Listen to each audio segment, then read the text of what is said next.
নমস্কার, আমি অর্পিতা কামিলা। আমার চ্যানেলের নতুন একটি ভিডিওতে আপনাদের সবাইকে স্বাগত জানাই।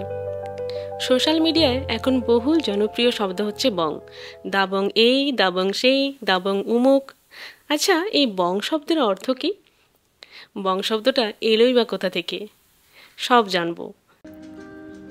বঙ্গ কথাটি আসলে একটি অস্ট্রিক শব্দ। কোল শব্দ বঙ্গার মানে হলো দেবতা। সাঁওতালি ভাষাতেও বঙ্গার কথার মানে হলো দেবতা। এই বঙ্গার থেকে বাঙ্গা আর বাঙ্গা থেকে বঙ্গা, তারপর হয়েছে বঙ্গ। বঙ্গ কথার অর্থ হলো দেবভূমি, অর্থাৎ যেখানে দেবতারা বসবাস করেন। 1947 সালের অনেক আগে, বলতে গেলে বহু বছর আগে, নিম্ন গাঙ্গেয় সমভূমি বঙ্গদেশ নামে পরিচিত ছিল। আর্যদের আসার আগে এখানে বহু মানুষের বসবাস ছিল। কোল, ভিল, সাঁওতাল, মুন্ডা, ওরাও, শবর, খেড়িয়া ইত্যাদি সম্প্রদায়ের আদিবাসীরা এখানে বাস করত।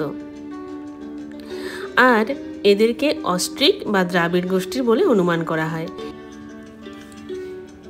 এনারা ছিলেন এদেশের আদিম বাসিন্দা, মানে এখন যেটা পশ্চিমবঙ্গ তার আদিম বাসিন্দা।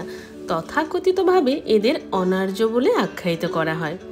বঙ্গ শব্দটি যেহেতু আদিম বাসিন্দাদের কাছ থেকে পাওয়া, তাই পূজা পার্বণের উৎস কথা বইটিতে লেখক পল্লব সেনগুপ্ত লিখেছেন, সমস্ত সংস্কৃত শব্দ ভাণ্ডার ঢুঁড়েও বঙ্গ শব্দের কোনো অর্থ খুঁজে পাওয়া যাবে না। এর কারণ, বাইরে থেকে আসা আর্যদের ভাষা ছিল যে সংস্কৃত, তাই আর 5টা সংস্কৃত শব্দের মতো বঙ্গ শব্দে অনুস্বার থাকলেও বঙ্গ শব্দটি আসলে অস্ট্রিক। এখন আমরা যে স্বাধীন পশ্চিমবঙ্গে বাস করছি, স্বাধীন ভারতের এটি একটি অঙ্গরাজ্য। ভারতের পূর্বে যার অবস্থান, পূর্বে অবিভক্ত বাংলার 3 ভাগের 1 ভাগ নিয়ে ইংরেজ আইনজীবী ব্যাডক্লিফ ব্রাউনের নির্ধারিত সীমা মেনে 1947 সালের 15ই আগস্ট এই পশ্চিমবঙ্গ রাজ্যের উদ্ভব হয়। আগে পর্যন্ত পশ্চিমবঙ্গ নাম থাকলেও জাতীয় স্তরে সমস্ত কাজকর্ম সমাধান করা হতো ওয়েস্ট বেঙ্গল নামে।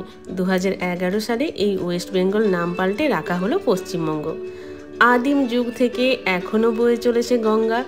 সময় যত এগিয়েছে, বঙ্গদেশে ঘটেছে নানান কাণ্ড। সেই কাণ্ড কারখানা নিয়ে নানান ইতিহাস লেখা হয়েছে। মৎস্যভোগ বাঙালির মগজাস্ত্রের দৌলতে বাঙালির কৃতিত্ব যুগ যুগ ধরে অবধারিত।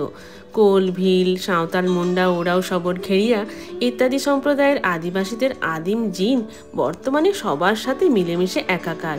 কতজনা এলো আর কত রং দেখালো, কত ঢং দেখালো, তারা আবার চলেও গেল। কেউ কেউ আবার ভালোবেসে এই বঙ্গদেশে থেকেও গেল। ইতিমধ্যে কয়েকজন দেবতুল্য মানুষের জন্ম হয়েছে এই বাংলায়। সুতরাং বঙ্গ কথার মানে যে দেবভূমি, এই নামটি হয়ে গেছে সার্থক। আমি তো বরাবরই বলি যে মানুষের মধ্যে ঈশ্বর থাকেন, আর যা কিছু ভালো তার মধ্যেই ঈশ্বরের বাস। তাহলে আমাদের জন্মভূমি এই বঙ্গ আসলেই এক তীর্থস্থান। সবশেষে কবি সত্যেন্দ্রনাথ দত্তের লেখা একটা লাইন বলতে ইচ্ছে করছে। আমরা কবিতায় 2টো লাইন, যেটা হচ্ছে, মুক্ত বেণীর গঙ্গা যেথায় মুক্তি ভিতরের অঙ্গে, আমরা বাঙালির বাস করি সেই তীর্থে বরদ বঙ্গে। তাহলে আমরা জেনে নিলাম বঙ্গ শব্দটা কোথা থেকে এসেছে আর বঙ্গ শব্দের অর্থই বা কী। তাহলে আজকের মতো ভিডিওটি এখানেই শেষ করছি। দেখা হবে আবারও একটি নতুন এপিসোডে। ততক্ষণ পর্যন্ত সঙ্গে থাকুন আর সকলে ভালো থাকুন। ধন্যবাদ।